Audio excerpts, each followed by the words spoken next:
35 question आया था। आओ ने।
Okay, explain photo electric effect, यही पे आए ना।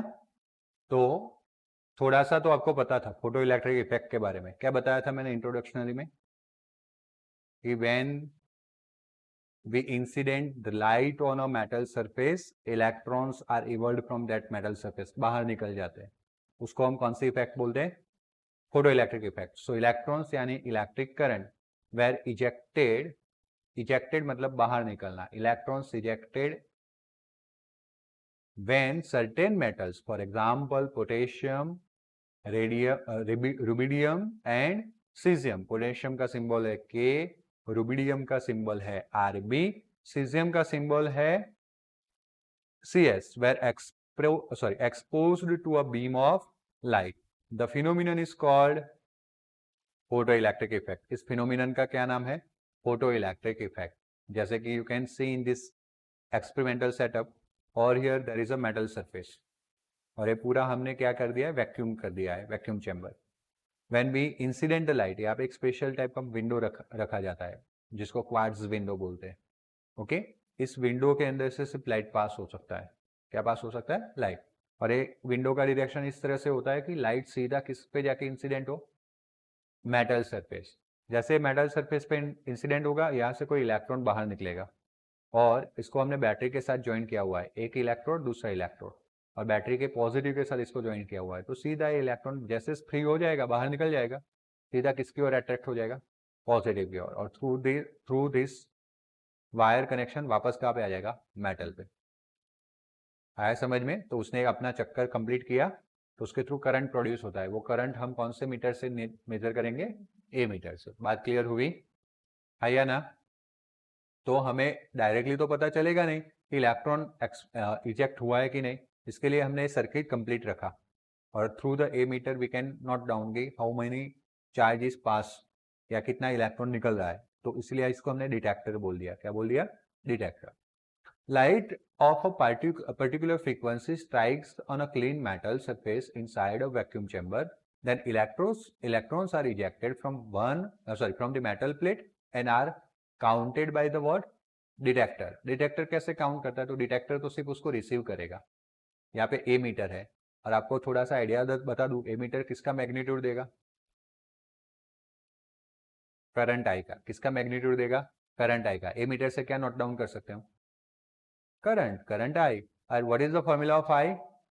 Q by T. याद है ना, 10th में पढ़े हो ना. और Q equals to number of electrons into charge of electron, N by T. तो जैसे आप ए मीटर से आई नोट डाउन कर लेते हो, स्टॉपवॉच से टाइम नोट डाउन कर लेते हो. इलेक्ट्रॉन का चार्ज तो आपको पता ही होगा, 1.6 क्रॉस 10⁻⁹. आप क्या कैलकुलेट कर सकते हो? N. इस फॉर्मूला में I का वैल्यू आपने ए मीटर से ले लिया, टाइम आपने स्टॉपवॉच से ले लिया, E आपको पता है, तो क्या बाकी बचा? तो you are able to calculate the N. और इसलिए लिखा है ना, detector counted by the detector. Electrons जो है वो काउंट किया जाएगा through the detector that measures their kinetic energy, और काइनेटिक एनर्जी भी मेजर किया जाएगा.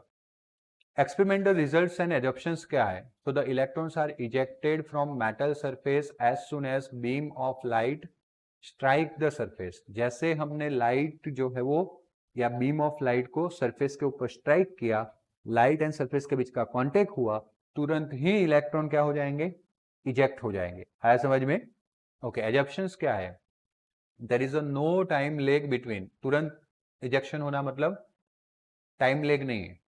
ऐसा नहीं है कि लाइट हमने इंसिडेंट किया, थोड़ा टाइम लगेगा, फिर इलेक्ट्रॉन्स बाहर निकलेंगे. ऐसा कोई टाइम लेग नहीं है. There is a no time lag between the striking of striking of light beam and ejection of electrons from the metal surface.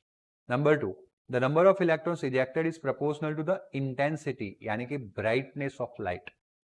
एक ब्राइट लाइट अगर हम इंसिडेंट करते हो तो ज्यादा इलेक्ट्रॉन बाहर निकलते हैं, और कम ब्राइटनेस वाली लाइट इंसिडेंट करते हैं तो कम इलेक्ट्रॉन बाहर निकलते हैं. सो एडॉप्शंस क्या है यहाँ पे? Number of electron is proportional to intensity of light. Threshold frequency, there is a characteristics minimum frequency which is represented by f0. Frequency को हम f बोलेंगे, याद है ना. Below the photoelectric effect is not observed, that is known as threshold frequency. किसी भी metal surface पे हमारे पास स्पेक्ट्रम कंटिन्यूअस है. देखा था कि नहीं हमने? इलेक्ट्रोमैग्नेटिक स्पेक्ट्रम, आगे कंटिन्यूअस फ्रीक्वेंसी है, यस और नो? तो मैं छोटी फ्रीक्वेंसी से बड़ी फ्रीक्वेंसी करते जाता हूँ लाइट की. लाइट यानी कि सिर्फ और सिर्फ विजिबल लाइट नहीं, सब लाइट ही बोला जाता है. सारे के सारे इलेक्ट्रोमैग्नेटिक वेव्स होते हैं, गॉट इट. बट हम पोटेशियम, सोडियम या रुबिडियम ऐसे मेटल्स के लिए हमारी विजिबल लाइट ले सकते हैं. तो हम स्मॉल फ्रीक्वेंसी से लेके फ्रीक्वेंसी बढ़ाते जा रहे हैं हर एक लाइट का. तो एक फ्रीक्वेंसी के बाद फोटो इलेक्ट्रिक इफेक्ट दिखने मिलेगा, उससे कम फ्रीक्वेंसी में आपको फोटो इलेक्ट्रिक इफेक्ट दिखने मिलेगा नहीं. तो उसको हम बोलते हैं थ्रेशोल्ड फ्रीक्वेंसी. जो मिनिमम फ्रीक्वेंसी चाहिए ना आपको, उसको हम क्या बोलते हैं? Threshold frequency. बात क्लियर हुआ? ये सारी चीजें हम पढ़ रहे हैं.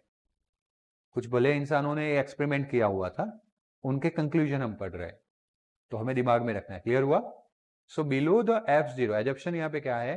Below the f0 photo electric effect is not observed at the frequency f greater than f0. ऐसी सारी फ्रीक्वेंसी जो थ्रेशोल्ड फ्रीक्वेंसी से ज्यादा है, ejected electrons come out with the certain kinetic energy. जो इलेक्ट्रॉन बाहर निकल रहे हैं मेटल सरफेस से, वो कुछ काइनेटिक एनर्जी के साथ निकल रहे. Okay.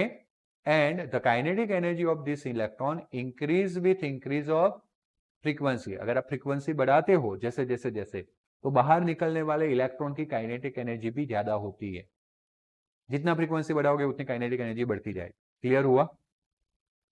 all the above results could not be explained on the basis law of classical physics. अब जितने भी हमने चीजें कंक्लूड की थ्रू द एक्सपेरिमेंट, या जितनी भी चीजें हमने अभी पढ़ी ऊपर के पॉइंट्स में, वो सारी चीजों को अगर एक्सप्लेन करना हो और अगर हम उसको क्लासिकल फिजिक्स लगाए, तो दैट इज नॉट पॉसिबल कि सिंपली क्लासिकल फिजिक्स से हम उसको एक्सप्लेन कर पाए. बट आइंस्टाइन इन 1905, मैंने बोला था ना किसने एक्सप्लेनेशन दिया था फोटो इलेक्ट्रिक इफेक्ट का? आइंस्टाइन ने 1905 was able to explain the photoelectric effect using Planck's quantum theory. कौन सी थ्योरी को यूज किया? प्लैंक्स. इससे पहले हम प्लैंक्स के बारे में पढ़ गए थे ना. प्लैंक्स ने किसका सॉल्यूशन दिया था? Very good, black body radiation का सॉल्यूशन दिया था। ब्लैक बॉडी रेडिएशन जो कोई एक्सप्लेन नहीं कर पा रहा था, उस एक्सप्लेनेशन को किसने सॉल्व किया था? Planck, max Planck. ओके, तो वो जो प्लैंक थे उन्होंने क्या एजम्पशंस लिया था?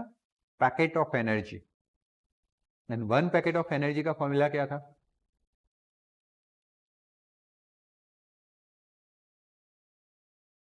HF, H into F. H is the Planck constant, F is the frequency. High है ना? और मैंने बोला था 1HF, 2HF, 3HF, 4HF, 5HF ऐसी चीजें आएगी।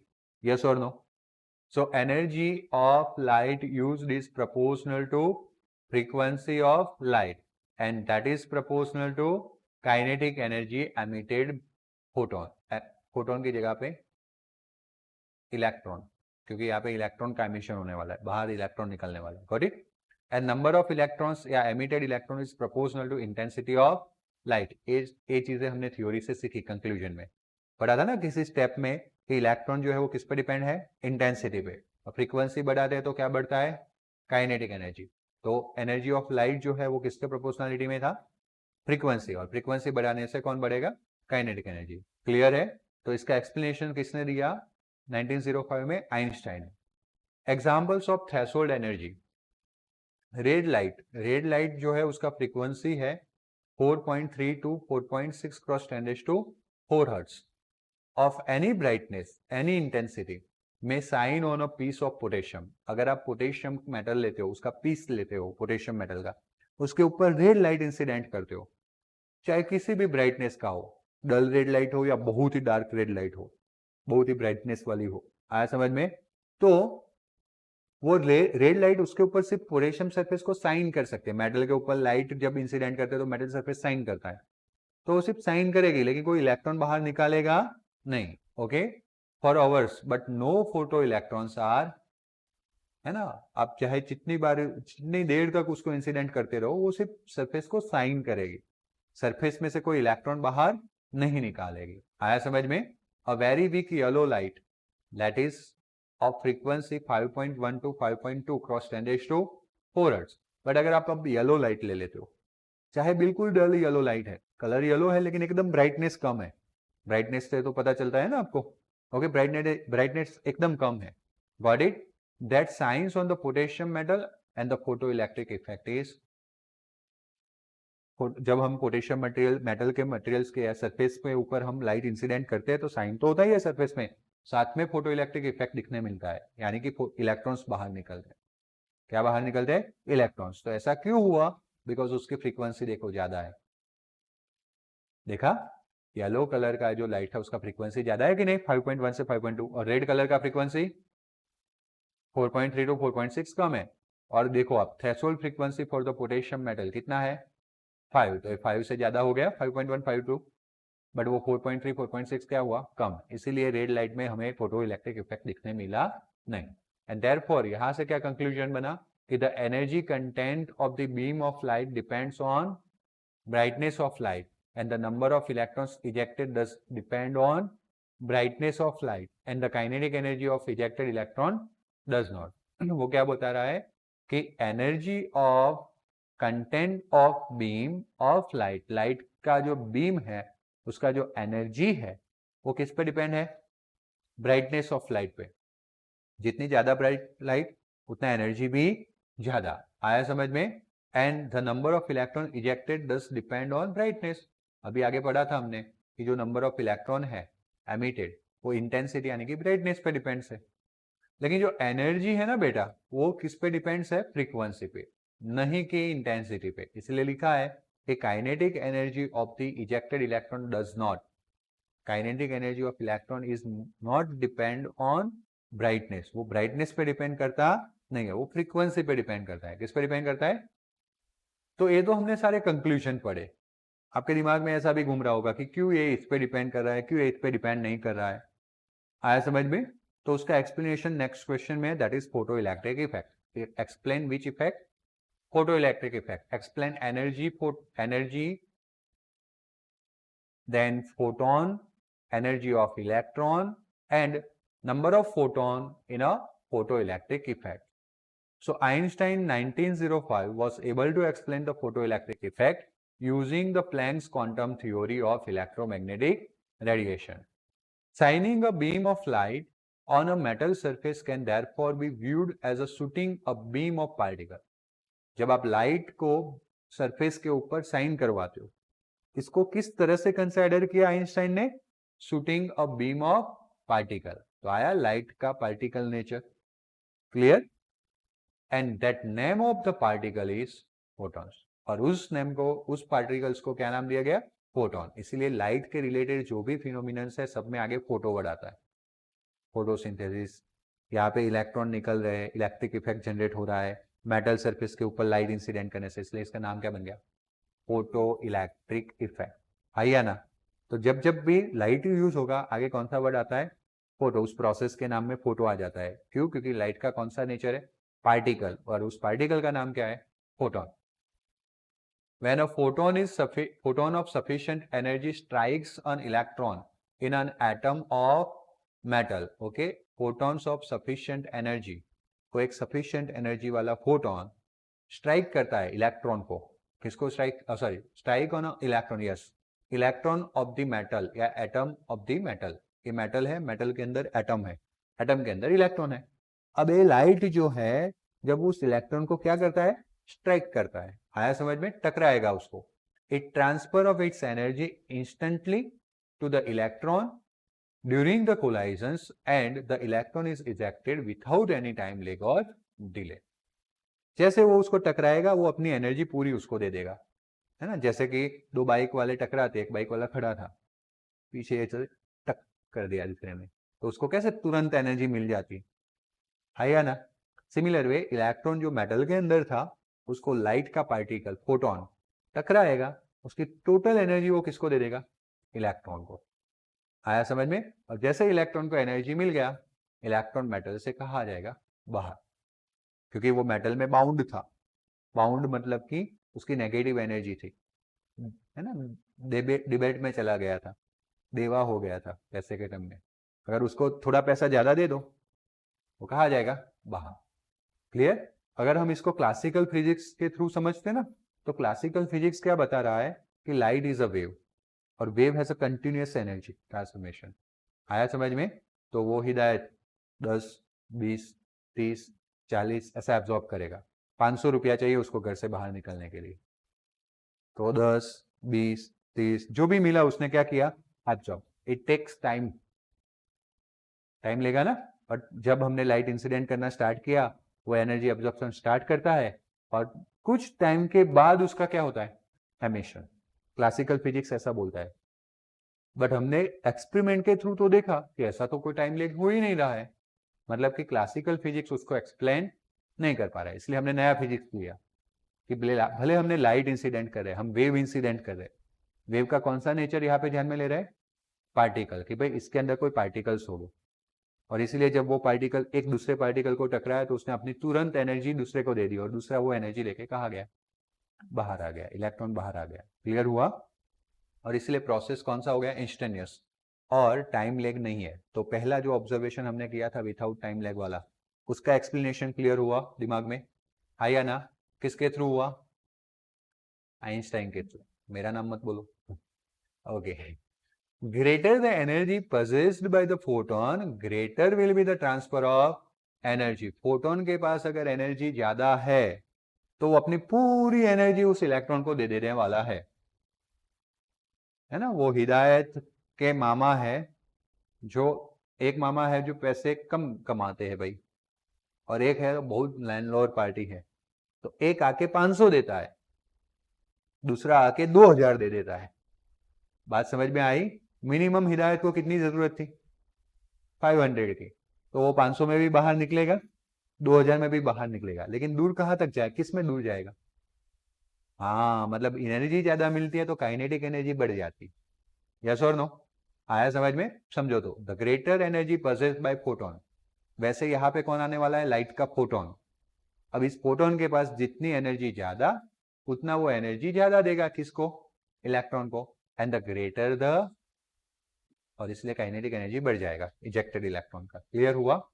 So the kinetic energy of ejected electron is proportional to frequency या proportional to photon energy, क्योंकि फोटोन का एनर्जी उस वेव के फ्रीक्वेंसी पे डिपेंड्स है ना. प्लैंक ने बताया था E equals to H F and this is the energy packet which is known as quantum, और उस वो फोटोन का एनर्जी है. एक फोटोन का एनर्जी कितना है, एच एफ जितना. तो एच एफ मतलब फ्रीक्वेंसी पे डिपेंड है, and that's why energy is proportional to the frequency of electromagnetic radiation and kinetic energy is not depend on the intensity of light. तो अब आपको क्लियर हुआ कि जो इलेक्ट्रॉन को एनर्जी मिलने वाली है वो फोटोन के थ्रू मिलने वाली है, और फोटोन का एनर्जी फ्रीक्वेंसी पे डिपेंड है.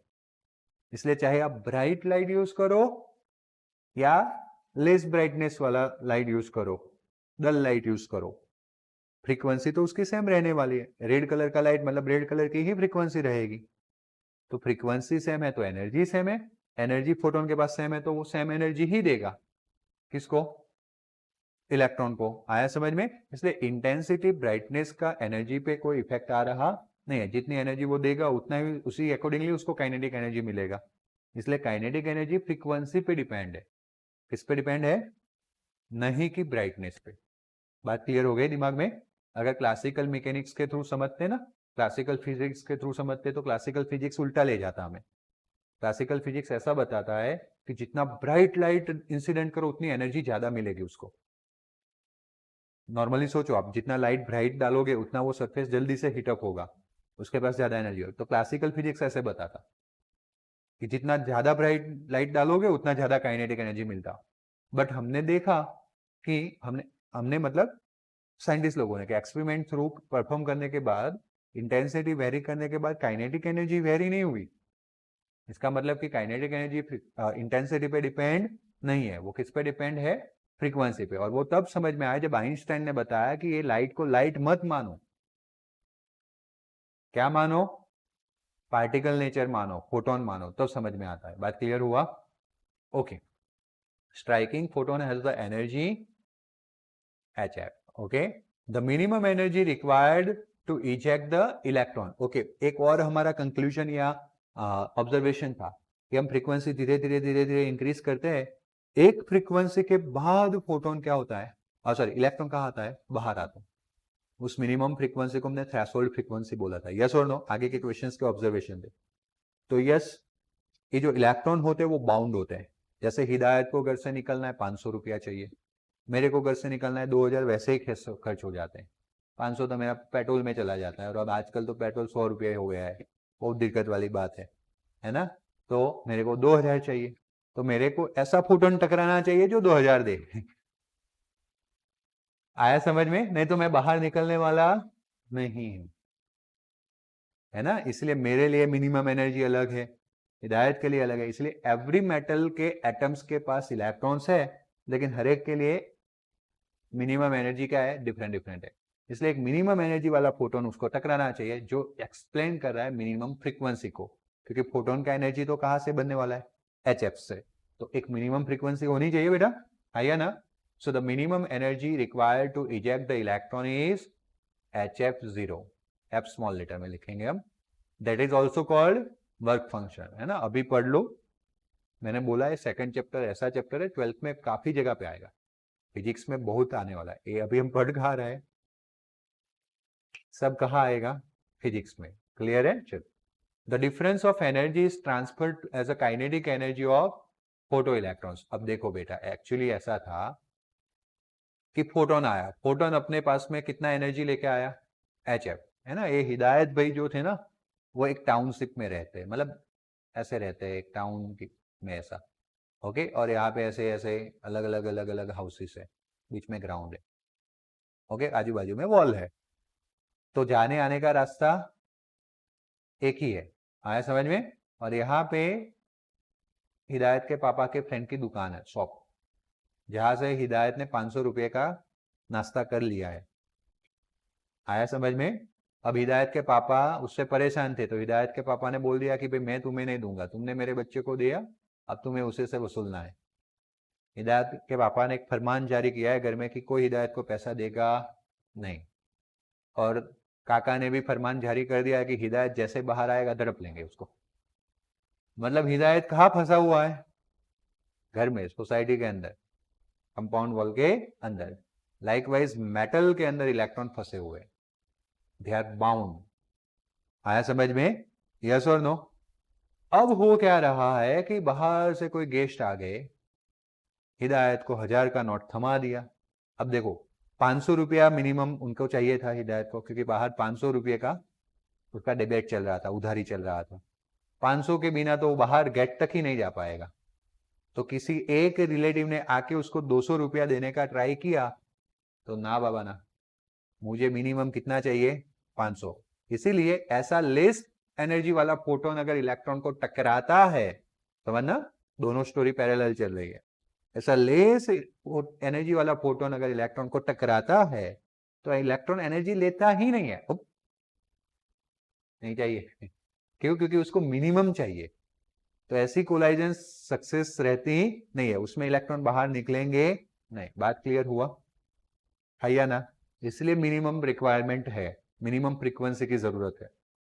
अब मान लो कि किसी ने उसको 500 दिए, तो इलेक्ट्रॉन यहाँ, मतलब कि हिदायत यहाँ पे जस्ट दे सकता है, घूम नहीं सकता है। उसकी काइनेटिक एनर्जी, बेचारा फंसा हुआ है 1 महीने से, बाहर घूमने तो जाना है, बट क्या करे? ओके। तो अब मानो कि किसी ने आके उसको 1000 दिए, तो 500 देके 500 में घूमेगा, यानी कि given energy by the photon is HF।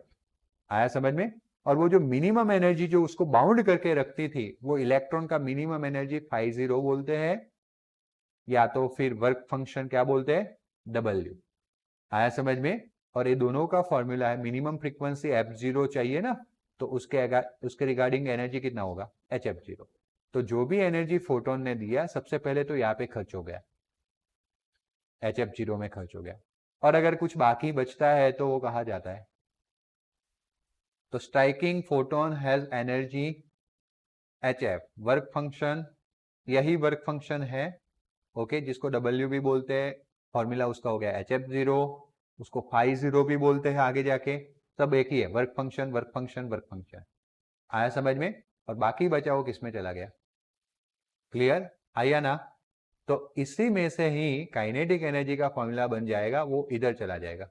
तो HF माइनस HF0, तो HF minus HF0 is nothing but which energy? तो लिखा है ना, kinetic energy of photo electron, HF minus, new को मैं F ही मानता हूं, HF माइनस HF0। क्लियर हुआ? तो एक A फॉर्मूला आएगा तो ऊपर वाला भी आ जाएगा। Following conservation of Following the conservation of energy principle, kinetic energy of ejected electron is given by this equation। ऊपर लिख ही दिया है, काइनेटिक एनर्जी A है, बट मैंने भी पहले तो यही इक्वेशन गाइड किया और उसी में से वो बनाया। तो उन्होंने वही लिखा है कि काइनेटिक एनर्जी हमें इस इक्वेशन से मिल रहा है। Got it? क्लियर हुआ? देखो, अब वही given energy HF equals to work function W plus kinetic energy, electron का मास इनटू वेलोसिटी। देखो मैंने बोला था ना, आगे जाके वेलोसिटी आ जाएगा, और फिर वो न्यू को लेके जाए, वेलोसिटी को लेके जाए, कंफ्यूज। इसलिए मैंने इसको क्या रखा हुआ है? फ्रीक्वेंसी। आ गया 1/2 mv²। अब E यानी एनर्जी जो हमने सप्लाई किया है HF, that is equal to work function की जगह पे मैंने तो लिखा भी था भी HF0 and 1/2 mv²। Got it ना? एंड दैट्स वाई मुझे 1/2 mv² चाहिए, तो HF0 उधर माइनस में जाएगा, H कॉमन निकाल लेंगे तो F माइनस F0, न्यूमेरिकल भी आएंगे इसी के ऊपर से, ध्यान रखना। क्लियर? तो kinetic energy of photoelectrons बोलते हैं इसको, where M is nothing but mass, V is nothing but velocity of ejected electron and F is greater than F0, तभी तो फोटो इलेक्ट्रिक इफेक्ट दिखने मिलता है। और HF0 equals to work function W, okay, और that work function is nothing but minimum energy required to eject the electron. A more intense beam of light consists larger number of photon। अब एक चीज और बताने बाकी बची, एक चीज और बाकी बतानी बची। आपने बता दिया कि भाई सडनली क्यों हो रहा है, सडनली क्यों हो रहा है मैंने बताया, तो अब आप बताओ। Okay, photon when strike the electron तो तुरंत एनर्जी ट्रांसफर हो जाता है, इसलिए टाइम लेग नहीं आता। मैंने बता दिया कि काइनेटिक एनर्जी फ्रीक्वेंसी पे डिपेंड्स है। कैसे?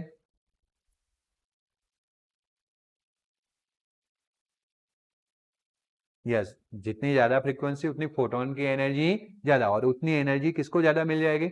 इलेक्ट्रॉन को। तो उतना एनर्जी वो मिनिमम वर्क फंक्शन में देके बाकी एनर्जी से काइनेटिक एनर्जी में कन्वर्ट कर लेगा। क्लियर? फॉर्मूला के थ्रू पढ़ा। एक और चीज बतानी बाकी रही जो लास्ट टाइम पढ़ा था, मतलब लास्ट क्वेश्चन में पढ़ा था, दैट इज ब्राइटनेस और number of electron. Number of electron depends on brightness of light या इंटेंसिटी ऑफ लाइट। था कि नहीं? भूल गए? है कि नहीं? उसको बताना बाकी रहा ना। अब ब्राइट लाइट मतलब कि उसके अंदर नंबर ऑफ फोटोन ज्यादा है। ब्राइट लाइट मतलब क्या? उसके अंदर नंबर ऑफ फोटोन ज्यादा है। आया समझ में? अब ये जो सरफेस थी ना, उसमें एक हिदायत नहीं, 50 हिदायत थे, 50 हिदायत थे। अब एक फोटोन आएगा तो कितना हिदायत फ्री होगा? एक ही। बट अगर सामने से 50 फोटोन आएंगे तो 50 फोटोन हिदायत फ्री हो जाएंगे। आया ना? बात क्लियर हो रही है कि इस मेटल सरफेस में एक इलेक्ट्रॉन नहीं था, लॉट्स ऑफ इलेक्ट्रॉन्स थे। आया ना? तो वो सबको फ्री करने के लिए मुझे ऐसी लाइट भेजनी है जिसमें नंबर ऑफ फोटोन ज्यादा हो, ताकि एक फोटोन इसको इसको इसको सबको टकराए और एक साथ ज्यादा इलेक्ट्रॉन बाहर निकले। और इसीलिए अगर हम ब्राइट लाइट यूज करते हैं, विच लाइट? ब्राइट लाइट, जिसका फ्रीक्वेंसी पहले थ्रेशोल्ड फ्रीक्वेंसी से ज्यादा होना चाहिए, तब भी ब्राइट लाइट का मतलब है। नहीं तो आप चाहे कोई भी इंटेंसिटी का लाइट डालो, कोई मतलब नहीं है। फ्रीक्वेंसी थ्रेशोल्ड से ज्यादा होगा तभी फोटो इलेक्ट्रिक इफेक्ट होगा। बात क्लियर हो रही है? और एक ब्राइट लाइट को मैं इंसिडेंट करने भेज रहा हूं, मतलब कि नंबर ऑफ फोटोन्स में ज्यादा इंसिडेंट कर रहा हूं, तो नंबर ऑफ इलेक्ट्रॉन भी कैसे निकलेंगे? तो जैसे जैसे मैं ब्राइटनेस बढ़ाता हूं वैसे ज्यादा नंबर ऑफ फोटोन इलेक्ट्रॉन्स बाहर निकलेंगे। काइनेटिक एनर्जी नहीं बढ़ेगी, क्या निकलेंगे? नंबर ऑफ फोटो इलेक्ट्रॉन्स ज्यादा बाहर निकलेंगे, उतना करंट ज्यादा मिलेगा आपको। आया समझ में? तो how it is depends on the brightness. Clear हुआ? A more intense beam of light consists larger number of photons and consequently the number of electrons ejected are also larger. Clear हुआ ना? Okay, एक minute तो।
Okay, 37 question.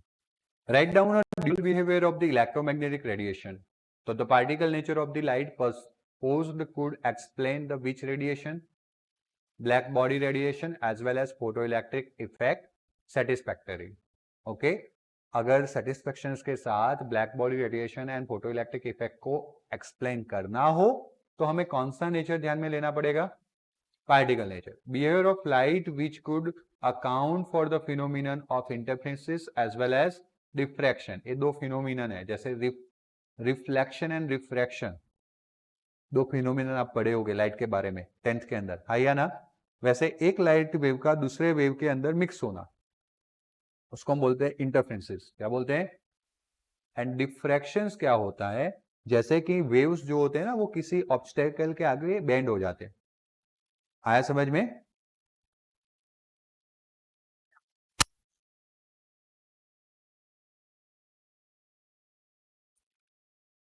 किसी obstacle के आगे bend होना, जैसे कि मेरी वॉइस बाजू में जाएगी, बाजू वाले की वॉइस मेरे पास आएगी इस रूम में, हाँ या ना? क्योंकि हमारे जो दरवाजे हैं उसके बीच में गैप होती है, फ्लोर और वो, तो वहां से वेव बैंड होके इधर आ जाते हैं. साउंड वेव, लाइट वेव्स का उतना बेंडिंग नहीं हो सकता, इसलिए बाजू वाला ऑब्जेक्ट मुझे नहीं दिख सकता. समझ में आया? This phenomenon is diffraction. इसके ऊपर पूरा चैप्टर है 12th के अंदर. कब?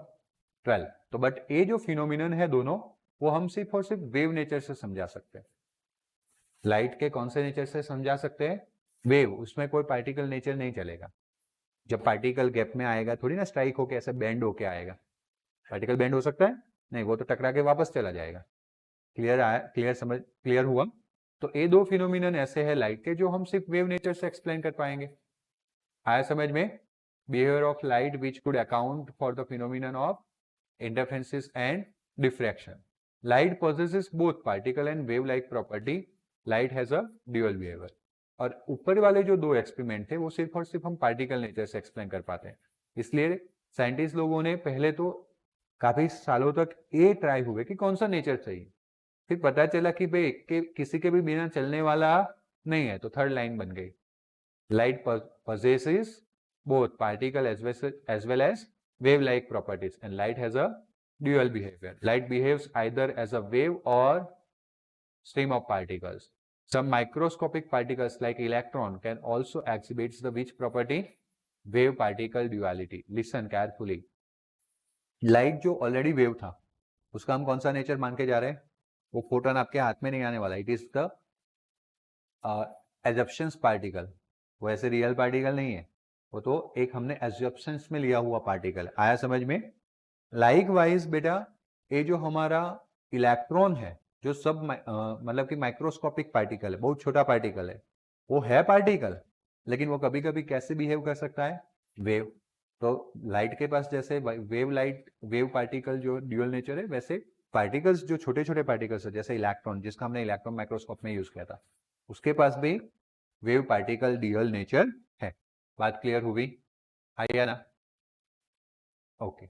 आज मैं यहाँ तक रखता हूँ और कुछ बातें बतानी है वो मैं बताता हूँ.